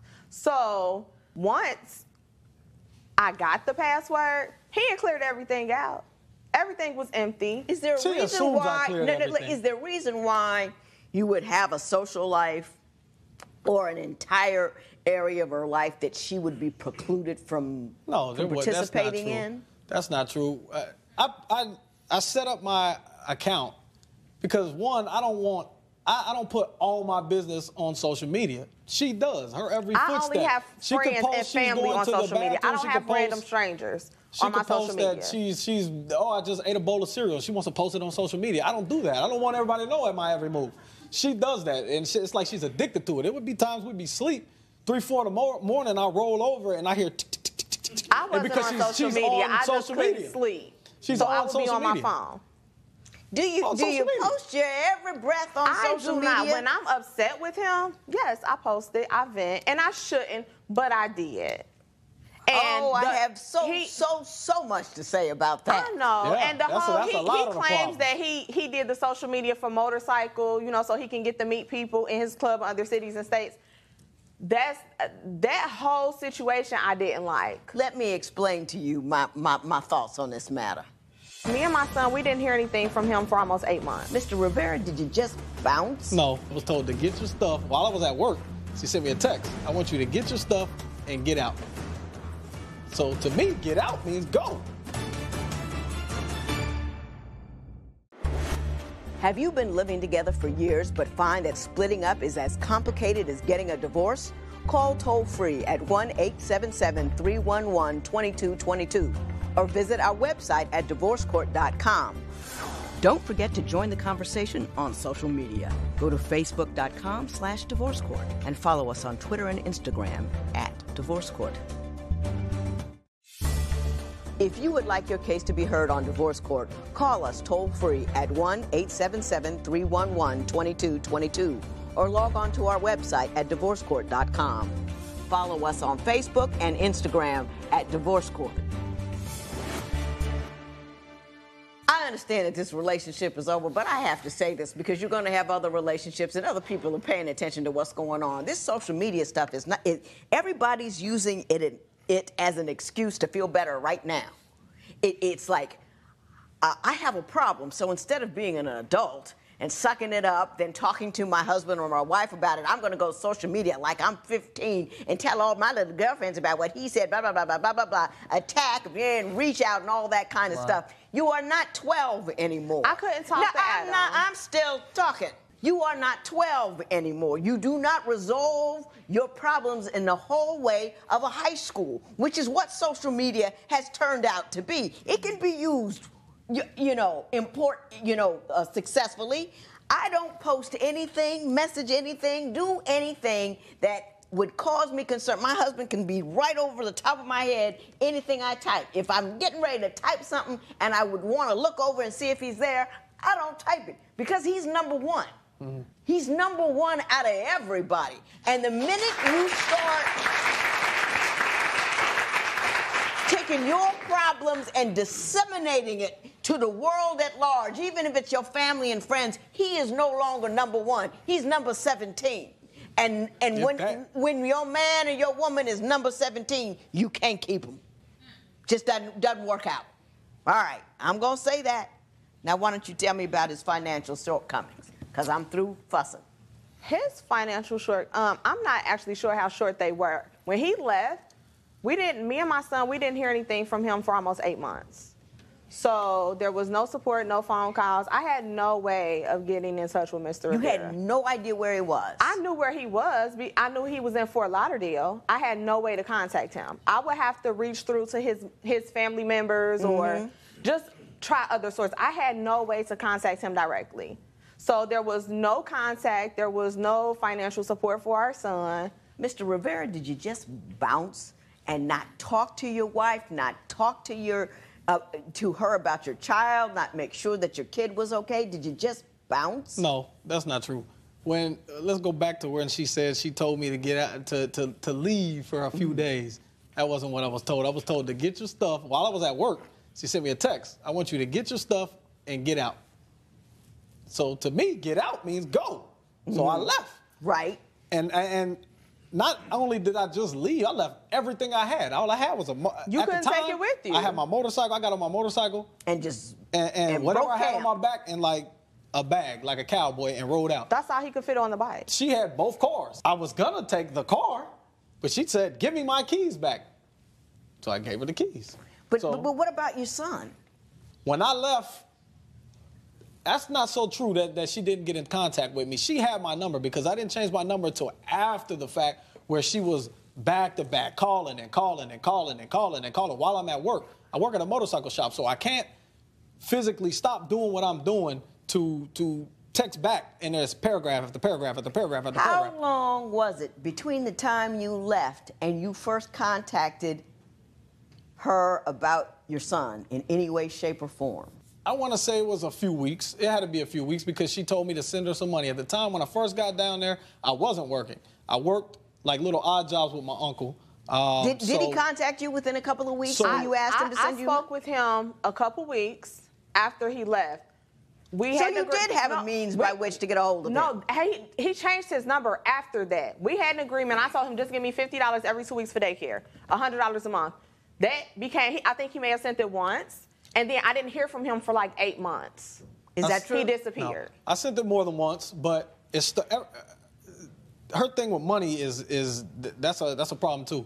I sent it more than once, but then when I sent it, and you just heard her say $50 every 2 weeks, $100 a month. When I would send it, oh, that's not enough. That's not enough. So now she wants more. But I'm like, if we agreed on $50 and I send the $50, you can't say, oh, well, that's not enough. Do you really think $50 every 2 weeks is enough to support your child? No, it's not. I mean, it's not. But like I said, when I left, I quit my job and everything that I was working when I was in Jacksonville. So I had to start let me say this, Mr. Rivera. At no point in time do you get to do anything that precludes you from taking care of your child. And I don't care how crazy she was or whatever she was doing, because I'm sure she was off the chain, off the hook, wrong, ratchet, and all kinds of other things. But you don't do things that preclude you from making sure that your child is financially stable. And that's exactly what you did, because it was in your best interest. And that was not cool. On divorce court.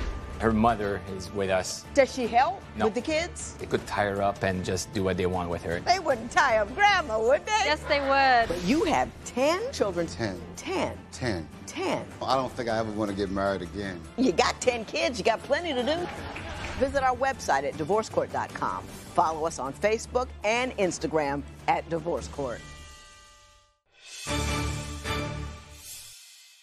Mr. and Mrs. Rivera, I'm glad you're getting a divorce. Mrs. Rivera, I will say this to you. You're foolish. You had a good thing. As soon as it wasn't a perfect thing, it made you angry. Nobody's ever going to be perfect. You most certainly are not perfect. And the next guy you get is not going to be perfect. And unless you're willing to put up with a little bit of, they say for better or for worse for a reason. It's not going to be all lollipops and sunshine. And when it's not lollipops and sunshine for your husband, you at least give him a lollipop. You might not be able to make the sun shine, but you can give him a lollipop, and you didn't do it. You decided that your marriage was about you, for you, and because of you, and when he hit a rough patch, you were like, I'm sick of you. I'm tired of it. You're not a king and wonderful anymore because you're not doing everything I want to. You're no longer Mr. Perfect, and I have no obligation to give anything to you. That's tired and that's sad, and he's a good dude. Mr. Rivera, you were cold until you got on that motorcycle and rode off like you didn't have a kid. At no point in time do you get to do that. As a mother, she can't just, I'm not going to work now, so my kid's not going to have anything to eat. You didn't have a right to do that. So, take care of your kids. Be a better person. Be a nicer person. He's always going to be the father of your child. Don't make it difficult for him to contact you. Don't make it difficult for him to see that baby. Don't make it difficult for him to do the right thing by your child because you have an attitude or problem. Drop the attitude because the marriage is over.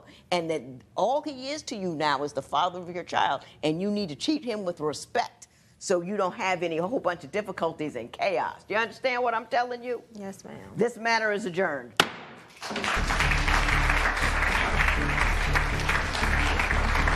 Marriage is all about give and take. So if you're married and you're doing all the taking and none of the giving, you won't be married long. Call us at 1-877-311-2222. This morning, I heard a case that annoyed me. Did you know that 67% of second marriages end in divorce, and that those that remarry often have unrealistic expectations? The couple I met today faced their challenges when they came to see me in divorce court. Divorce court is now in session. Good day, ladies and gentlemen. I'm here today with Jennifer Partridge and Robert Partridge. The two of you have been together for 18 years, married for the last 3.5. You do not, however, want to be married anymore. Mrs. Partridge, I'm going to start with you. Why don't you tell me a little bit about your relationship and why we're here in divorce court today? We're here today because after 18 years of wearing the pants and the apron in this family, I feel that he needs to do his part. Well, what isn't he doing? What does he do? Is that an easier question? Yes. Shorter answer. Well, let me tell you how we got started. I was 18, he was 22. He was the blind date to my prom. He kind of swept me off my feet. I was, naive. He was my first big relationship. Kind of had a job. I met him, stonewashed jeans, brown sugar skin. He had me from the beginning. Oh, you liked yourself some Robert, I did. right? A couple months into it, I found out that, he had a wife and a daughter that he kind of left in Ohio, which I was okay with at first. I was 18. I wasn't looking to get married.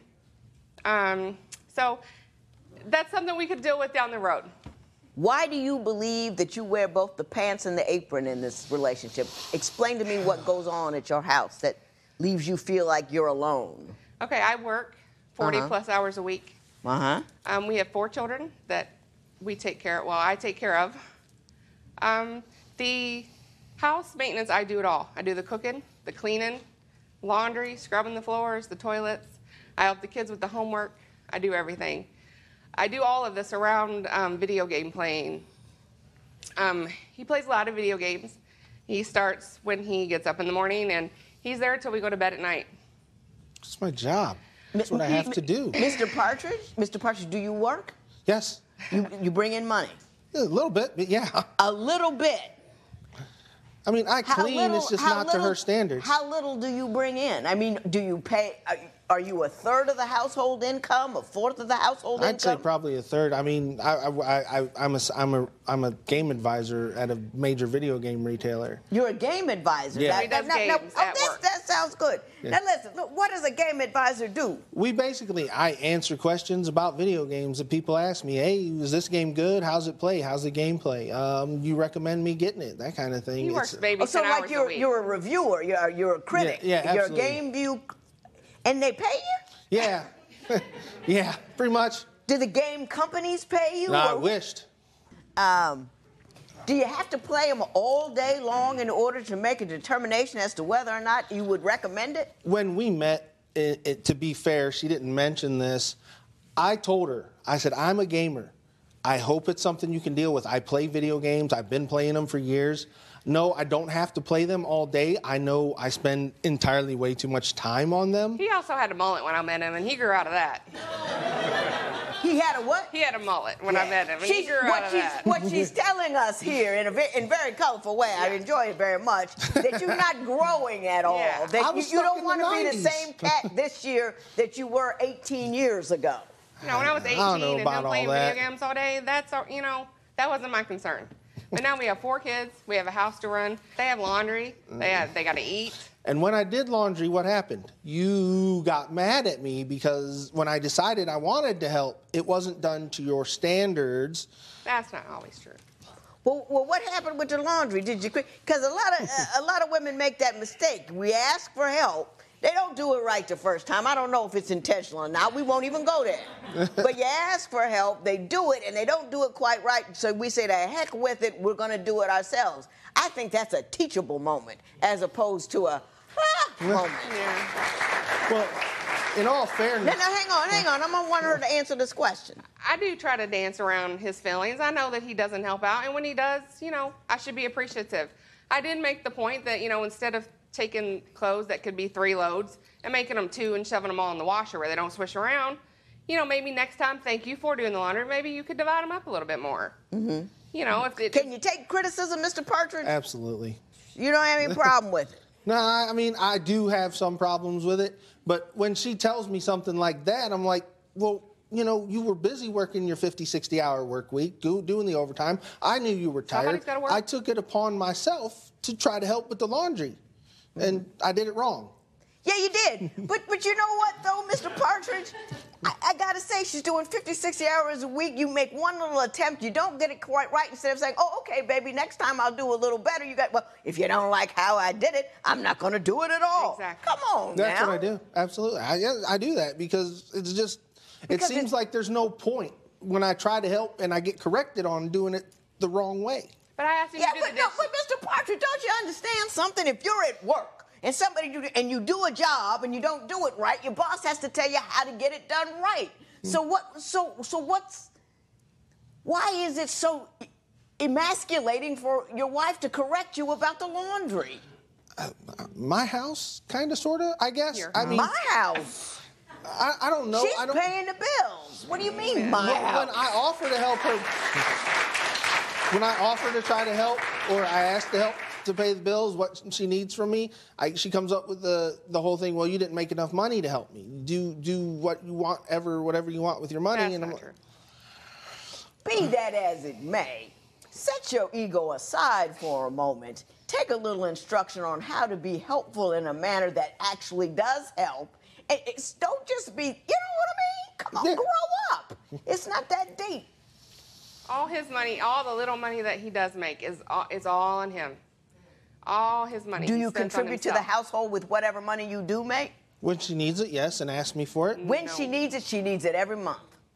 I'm telling you that right now. She always needs it. She's got 4 kids. You always need that money.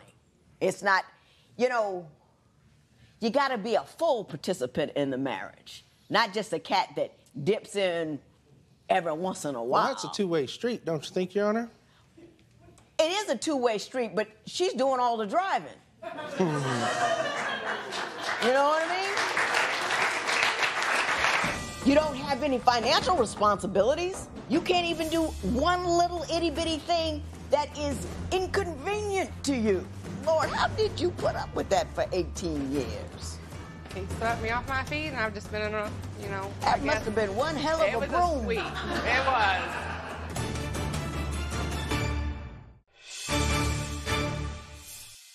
Mr. Partridge, you say that Mrs. Partridge is stingy with both money and sex. Why don't you tell me about that? I mean, I ask her for just a little bit of money, a little bit of extra help, and she tells me. Money for what? Video games or, maybe food out to eat. I ask her for a little extra help. And then usually I get told, no, we can't do it. You're not allowed to do it. We can't really afford it. And then I get angry with her because it's like we don't have anything that's joint. Everything is in her name. Cars, everything. The house, the bills. There's one bill in my house that's in our house that is in my name, and it's the cable. Mm-hmm. And she just because that's something you're interested in is cable. Well, with her working from home, we need high-speed internet because my whole house is gamers. My kids game, I game, and the internet speed is not enough. So yeah, the cable has to be there for her job and for the kids. Even though I know they shouldn't spend 100 hours on video games. It's better than them being out on the street doing drugs or getting in trouble. Are you serious? That's what I did. I turned out mostly okay. You in divorce court. I said mostly. I'm about to read you a riot act that you ain't never heard before. Everything isn't okay. We're going to, as a community, as a society, we're going to be sitting there stuck to a video screen while people in China and India are making vast moves to be better and be something. And you're teaching your children nothing. You're teaching them to consume. You're teaching them to sit somewhere, not be physically active, and watch something that somebody else created. They're not going to create anything on their own. You got them living in an arcade, and then they're looking at their mother who does all of the work, and one, I don't know, you got boys or girls? Both. You got both. You're teaching your girls that men ain't nothing, and you're teaching your boys that they don't have to do anything, that some woman's going to take care of them one day. Most people aren't as lucky as you. Most dudes won't find a woman who will put up with that nonsense that you create. Do you understand what I'm saying? Yep. Bad message, bad script, bad mojo, bad karma. You know what happens with kids? You don't raise right. They live with you forever. Forever and ever and ever and ever. And you'll have nobody to blame but you. I know a lot of it's my fault. I mean, it's just, you know, I accept that blame. You know, when I talk to him about... Don't accept blame. Take responsibility. They're two separate things.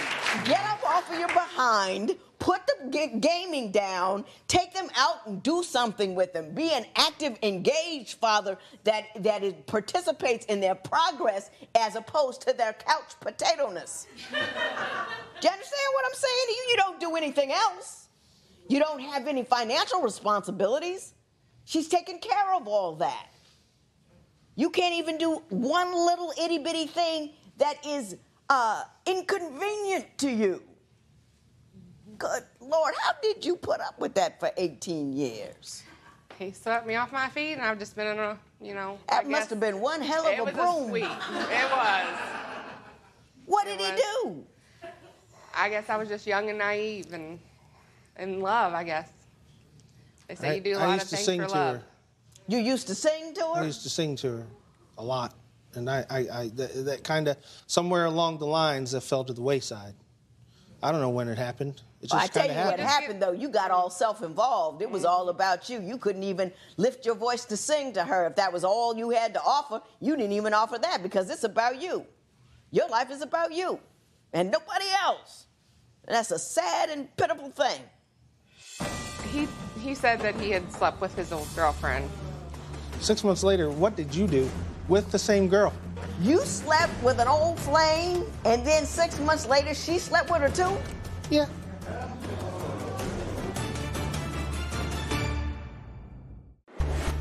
Have you been living together for years but find that splitting up is as complicated as getting a divorce? Call toll-free at 1-877-311-2222 or visit our website at divorcecourt.com. Don't forget to join the conversation on social media. Go to facebook.com/divorcecourt and follow us on Twitter and Instagram @divorcecourt. If you would like your case to be heard on Divorce Court, call us toll-free at 1-877-311-2222 or log on to our website at divorcecourt.com. Follow us on Facebook and Instagram @divorcecourt. Given all this, Mrs. Partridge, you also say that you're concerned that he might be cheating on you. Why don't you tell me the basis of your concerns? I don't have concerns that he's cheating on. We have very trust issues.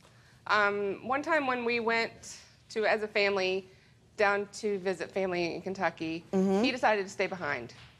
While I was there, because of these trust issues, I checked his email, and there was a message there saying, "Hey, are you in town yet?" And I questioned, pretended to be him, and apparently he was going to visit an old flame in his old hometown while we were away. So ever since then, we've had trust issues. Did you talk to him about that? I did. Did you tell him you knew that he was seeing an old flame? Yeah, I told him what I knew. He apologized, said he regretted it. Did he tell you what transpired while he was there? He said that he had slept with his old girlfriend. 6 months later, what did you do with the same girl?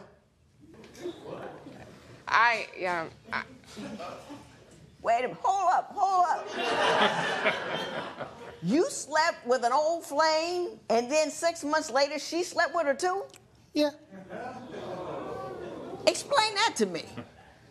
Well, I had, our trust issues were in the beginning, and I had been a good, faithful, woman to him for 8 years, and I just kind of revenge cheated. I won the affection of this girl, and she ended up liking me more.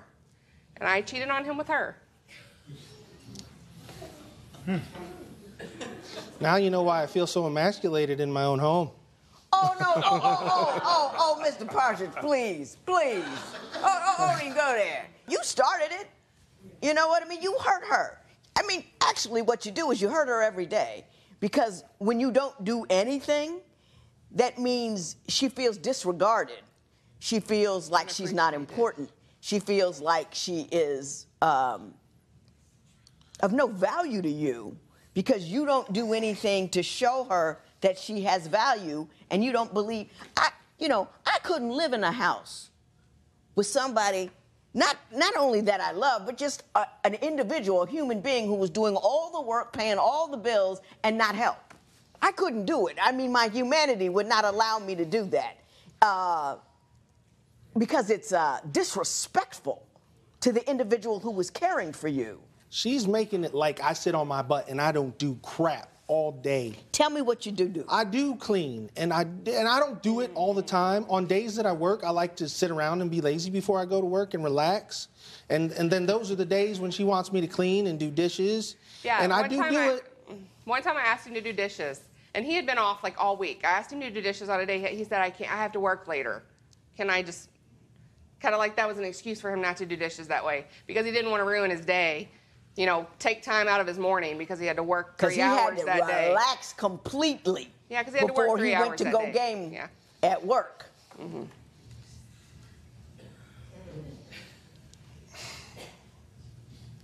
Don't you? I mean, haven't you emasculated yourself? I suppose if that's the way you want to look at it. On Divorce Court, I hear it all. Do you need help with your relationship?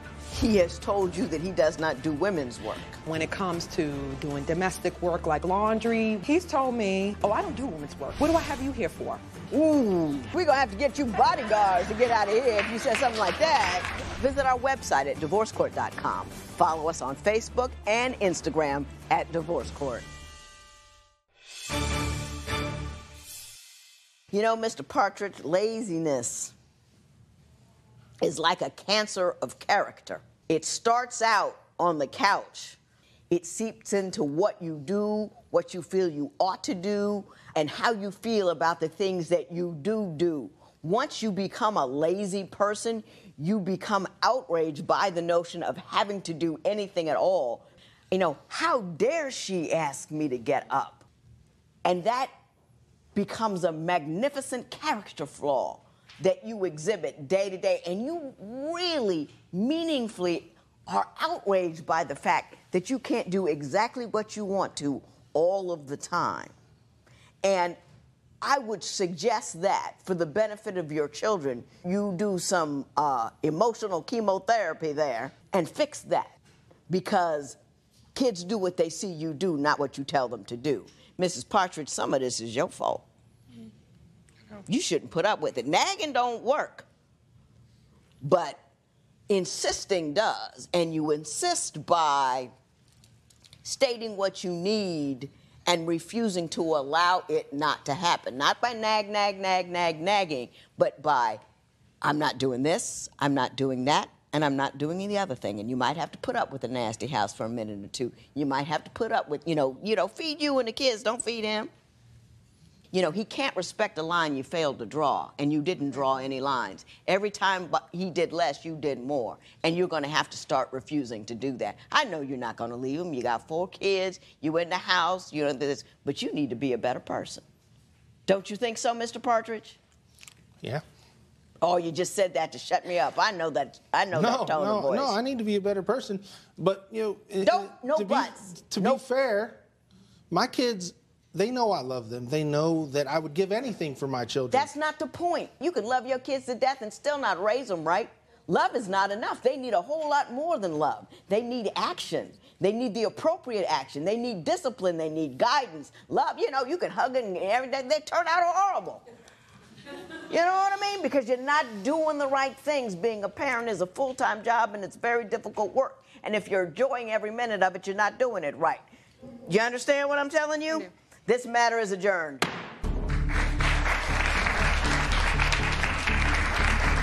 A lot of people come in here with the same complaint Jennifer had. that their spouse isn't doing anything. This is what you have to understand. People will only rise to the level of the bar that you set. So make sure you don't set it too low. I had an angry woman in my courtroom this morning. A recent survey on decision-making in households found that women call the shots 43% of the time. However, this led to the demise of this couple's relationship, and that's why they came to see me. Divorce court is now in session. Good day, ladies and gentlemen. I'm here today with Rochelle Ray and Andre Ingram. The two of you have been together for 6 years. You have a 2-year-old together. Ms. Ray, I'm going to start with you. Why don't you tell me a little bit about your relationship and why you're seeking to end it here today? When I first met Andre, he was a very persuasive, strong-minded, very well-spoken gentleman, and now he just lacks a backbone. He's not the same man that I fell in love with and that I met. Well, what happened to him? I don't know. He just changed.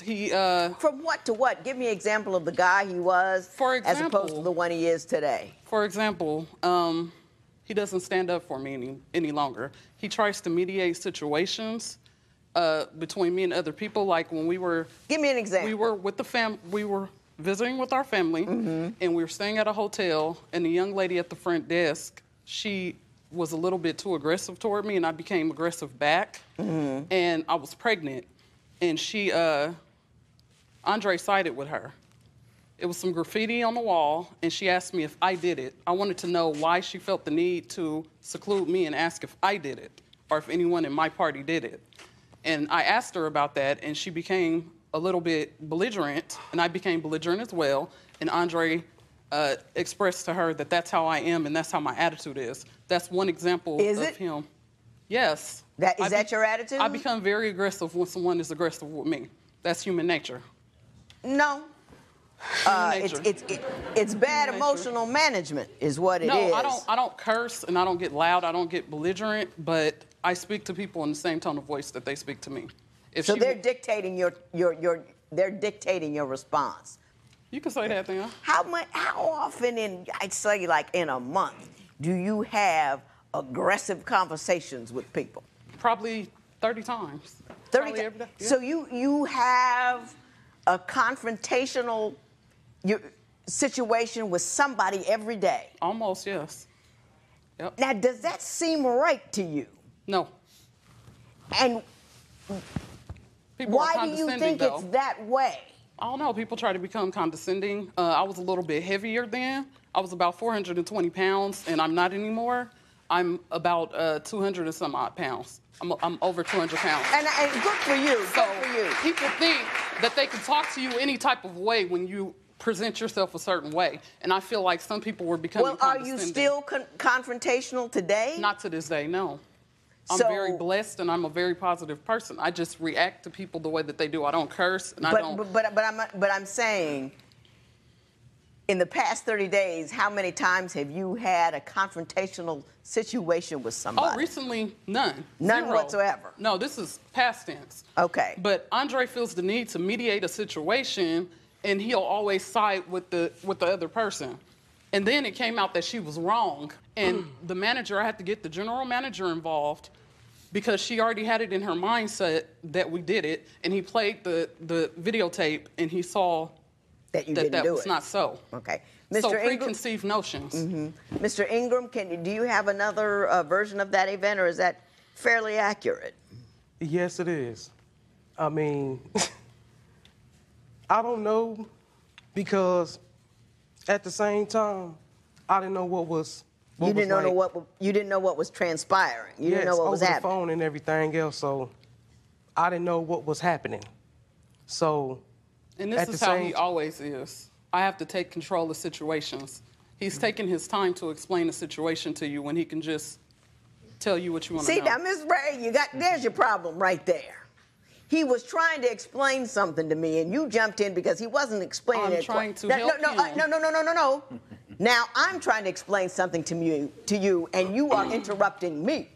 You don't know what I'm going to say. You act like you do, but you don't, because you're not up in here. And what I'm trying to tell you is I see the source of your problem right here. I see it.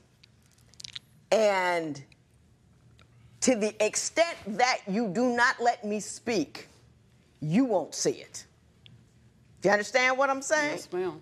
Okay. He can't be a leader, which is what you're looking for, a man. He can't be upfront alpha dude if you don't let him do his thing. He wasn't explaining to me fast enough for you. Your Honor, So a man took see, pictures of and me then and my you're child. interrupting me Yes. again. You got an attitude problem over there, Ms. Ray. You got an attitude problem. I'm telling you that. I sit here all day long and talk to people. I usually don't have to yell at all, but you got a attitude problem. Is that not right, Mr. Ingram? Yes, ma'am. That is right. Very bad attitude problem. Could you give me a circumstance where you felt her attitude got you two into some difficulty? Back home in Mississippi, I mean, it was some problems, you know, that occurred and everything else, and it was because of her. And I seen the attitude. I mean, she was like a dog, you know, just after people. And I'm like, it's not that serious. I'm a dog, you know, after people. To like, So am I foaming at the mouth? No, that's not what he was using angry. a metaphor. A metaphor of me being an animal. Mm-hmm. Your Wow. attitude was like, ooh, Ms. Ray, let me work with you for a minute here. Because you and I are not on opposing teams. You and I are on the same side. You and I both want you to be okay. Yes, ma'am. Both of us want that. But can I tell you what he did, though? Can I tell you what he did? You have to hear this. I don't have to do anything. That's number one. Number two, Ms. Ray, I'm trying to work for you here, and you gotta let me. And in order for me to work for you, you have to let me guide you in the way I need you to go. You're not contented. And you're not contented because you continue to pursue what you want in a manner that doesn't provide for contentment. And what I'm going to do today, I'm gonna be the queen of everything today if I can get you out of here feeling good and happy. That's what I'm gonna try to do. You understand that, Ms. Ray? But you gotta work with me. You gotta work with me. I can't take you in a fight, but I got Joe. Understood. You understand what I'm saying? Understood. Mr. Ingram, why do you think your relationship has been unsuccessful? I don't know. It's just attitudes on top of attitudes, and then I'm lying about everything, and I'm like, what am I lying about? Everything. I tell He's you lying everything. to you right now.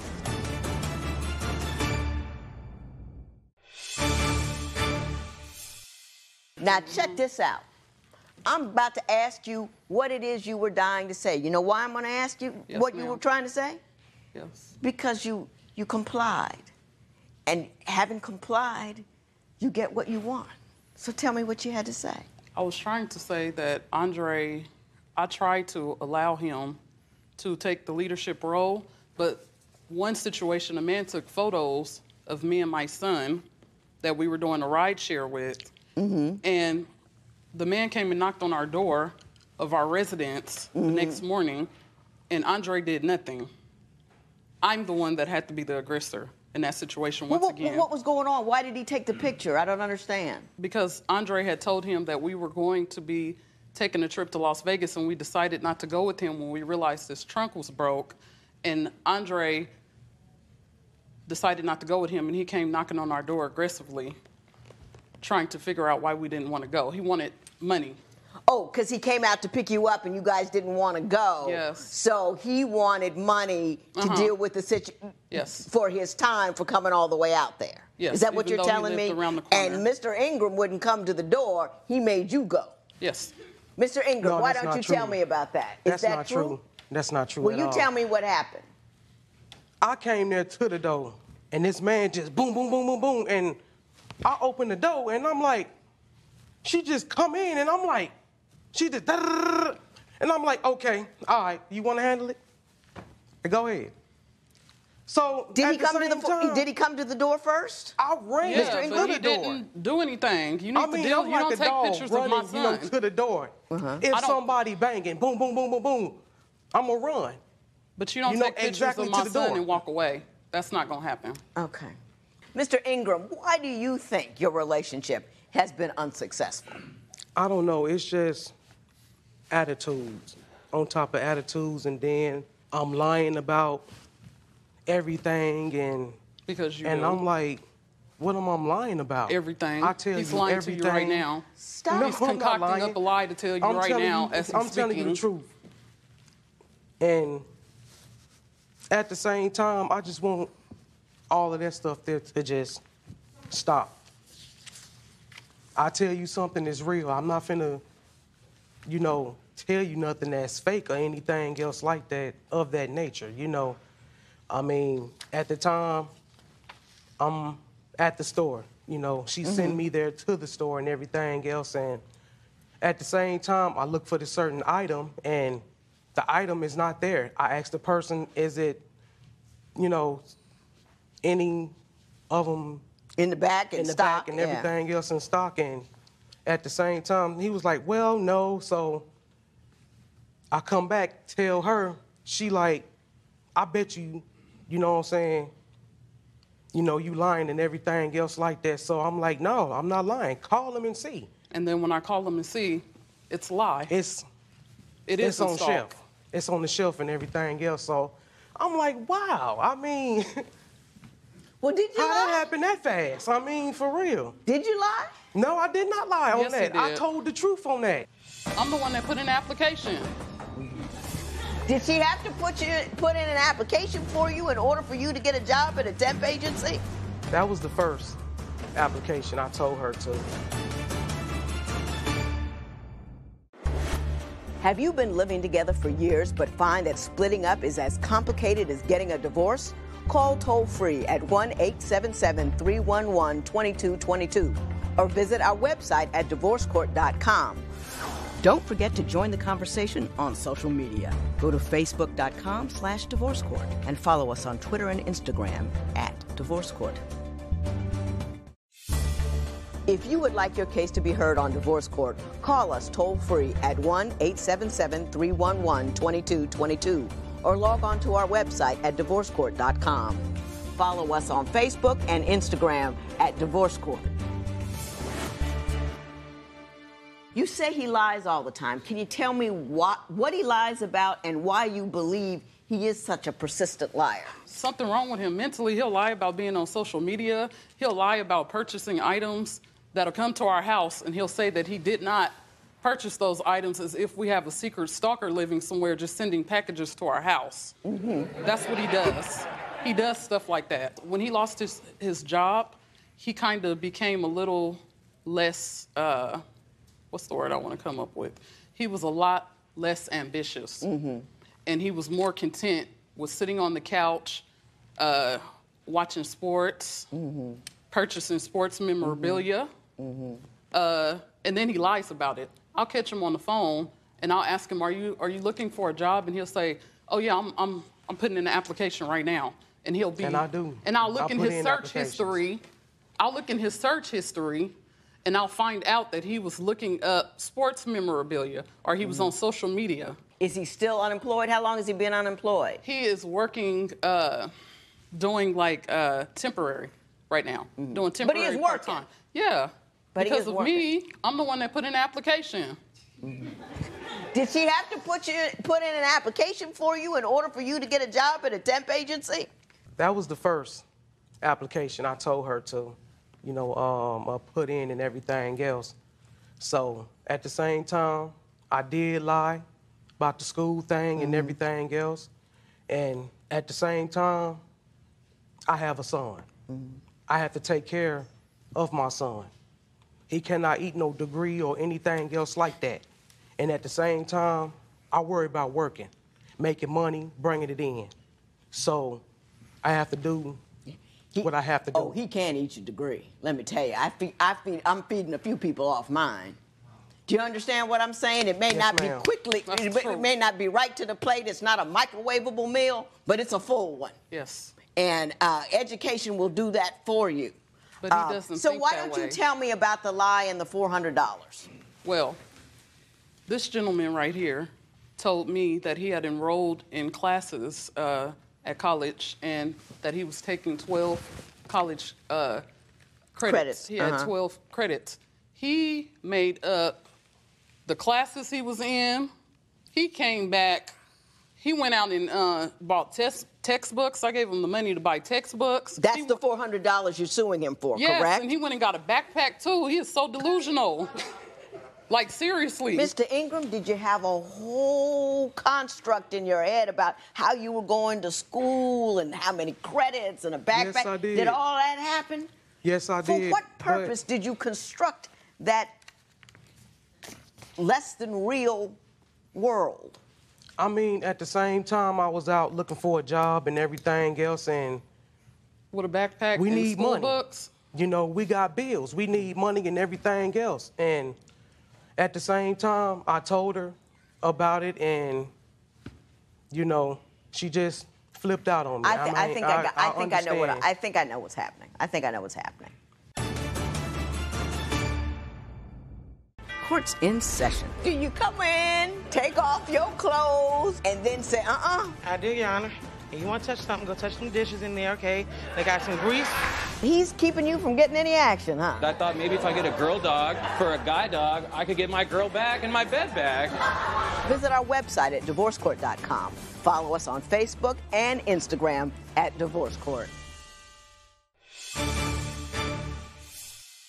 I'm going to let you know something right now, Ms. Ray. I'm going to give you this $400 because he lied to you about it. He took it under false pretenses. What he did with it, I do not know. But, so I'm going to give you that $400. Now, let me tell you something. He lies to you because he's scared of you. Seriously. No, I'm serious. I'm the sweetest No, person no, in no, the no, world. no, Miss Ray, hang on. And I think you're angry because you don't know your own value and worth. And I think you're fighting in a world that you think perceives you as less than because you had all that weight and you weren't the establishment's definition of pretty. Women of color worry about it all the time. We worry about the color of our skin and the texture of our hair. Then we live in a image-obsessed society where a size 6 is cool, size 8 maybe, at 10 and up you're not good anymore, and you've been faced with a world that keeps slapping with you. You're not good enough. You're not good enough. You're not good enough. So you become angry in response, and anything that anyone says to you that could possibly be taken negatively, that's the way you take it because you're playing defense all the time. And what I want to say to you is, you a bad chick because you lost that, 120 pounds? I don't know what it was. Extraordinary thing that you did. And I want you to believe in your beauty because you will be happier. I believe in your value and your worth. I want you to believe in your value and worth. And then the world becomes a less hostile place. And you have the right to have the peace and joy that accompanies not being angry all of the time and not seeing the need to fight all the time.